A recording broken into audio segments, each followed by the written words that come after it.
from Syndicated News, and we're talking to Professor Ted Henken. He's chairman of the Department of Black and Hispanic Studies at Baruch. Professor Henken? Yes, great to be with you. We've been following your work and noticing you've done a great job with the Yoani Sanchez visit and around right. the world in 80 days. We were wondering, are you going to accompany her for the New York leg of the journey? Yes, she has honored me with the request to set up her itinerary here in New York City and Washington, D.C., and to serve as her interpreter while she's in both cities.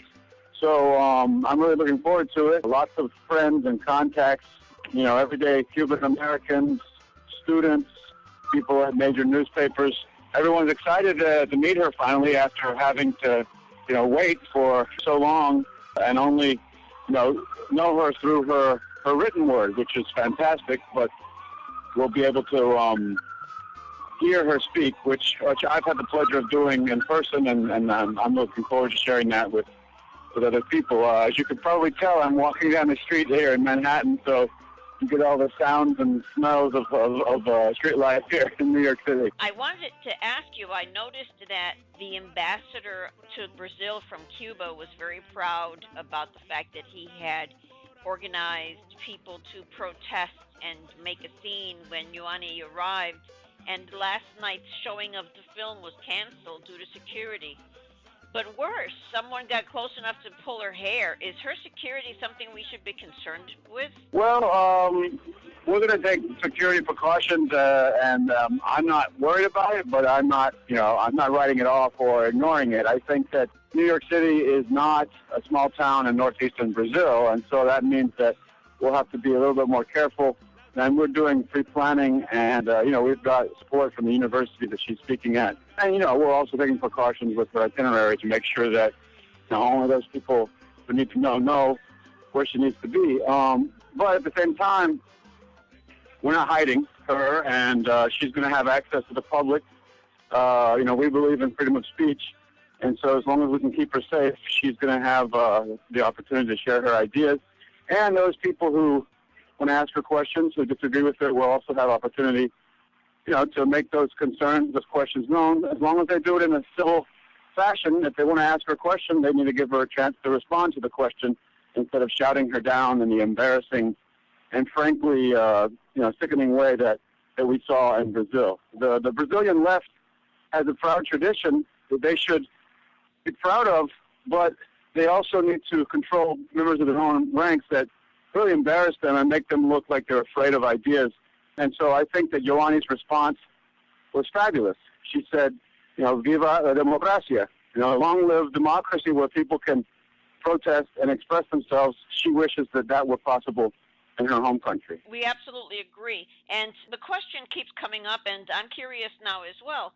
Is Baruch University financing the travel? And we were wondering how she financed 80 days overseas. Well, this is a miracle of the internet, really. The CIA is not behind any of this, nor is the U.S. government or any of its agencies. No money from that is going to her or supporting the trip. It's completely a privately funded trip, her own funds, but also the funds of scores of universities around the world, various private entities that really want to hear her talk. And also you have to remember that she built her blog on a very tight budget with an international web of supporters, and that's in many ways the same web that she's tapping into to finance and coordinate her trip. I'm doing everything I'm doing for the trip, pro bono, because I believe that her voice is an important one.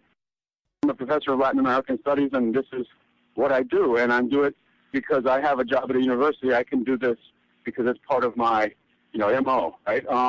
Absolutely. She's got family in Miami that are helping her organize that.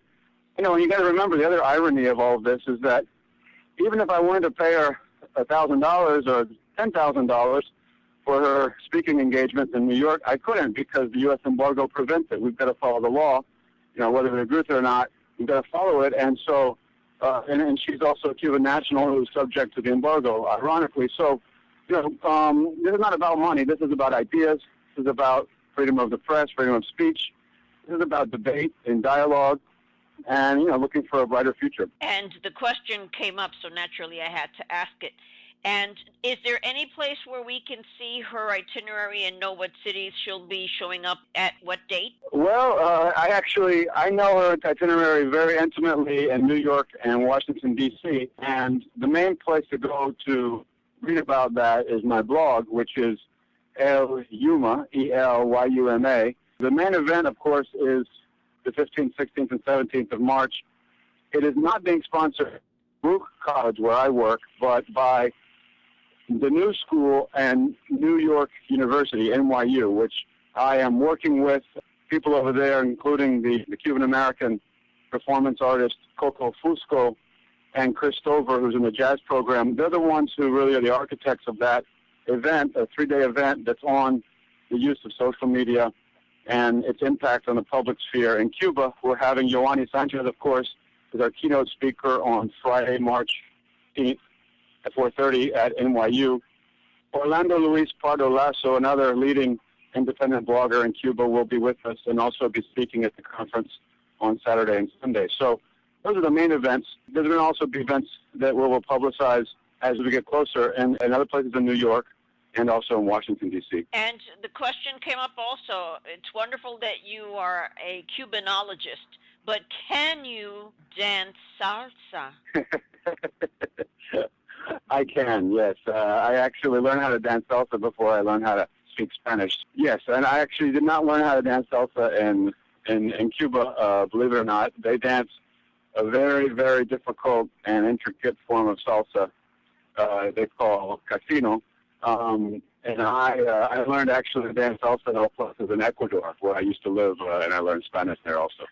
Those are questions that come up. Hey, well, I'm happy to answer. I'm Professor Ted Henken, and I'm talking to you on syndicatednews.net.